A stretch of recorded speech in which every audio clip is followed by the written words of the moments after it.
Our formula has been to get the smartest, most creative people working on the most important problems. There's an infectious feeling here that innovation can solve almost every problem. That's the belief that drove me in 1975 to leave a college in the suburbs of Boston and go on an endless leave of absence.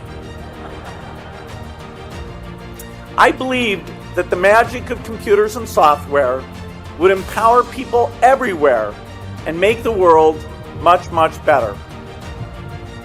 It's been 40 years since then, and 20 years since Melinda and I were married. We're both more optimistic now than ever. But on our journey, our optimism evolved. We'd like to tell you what we learned and talk to you today about how your optimism and ours can do more for more people. When Paul Allen and I started Microsoft, we wanted to bring the power of computers and software to the people. And that was the kind of rhetoric we used. One of the pioneering books in the field had a raised fist on the cover, and it was called Computer Lib. At that time, only big businesses could buy computers.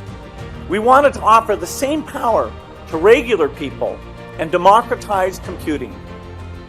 By the 1990s, we saw how profoundly personal computers could empower people. But that success created a new dilemma. If rich kids got computers and poor kids didn't, then technology would make inequality worse. That ran counter to our core belief. Technology should benefit everyone. So we worked to close the digital divide.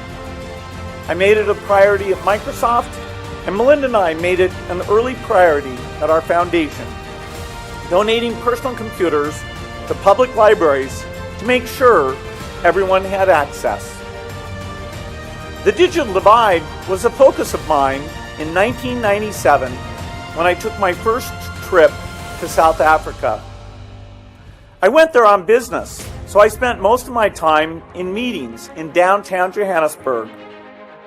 But the next day, I went to Soweto, the poor township southwest of Johannesburg that had been a center of the anti-apartheid movement. It was a short distance from the city into the township, but the entry was sudden, jarring, and harsh.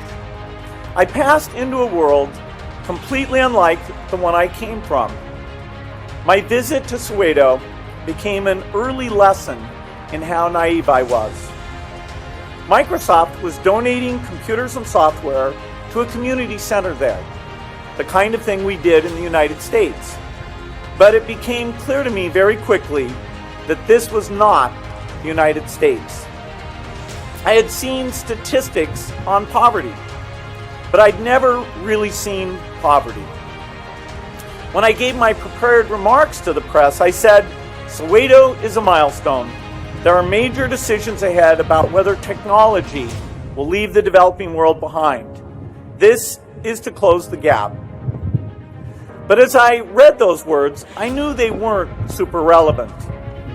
What I didn't say was, by the way, we're not focused on the fact that 500,000 people on this continent are dying every year from malaria. But we're sure as hell going to bring you computers.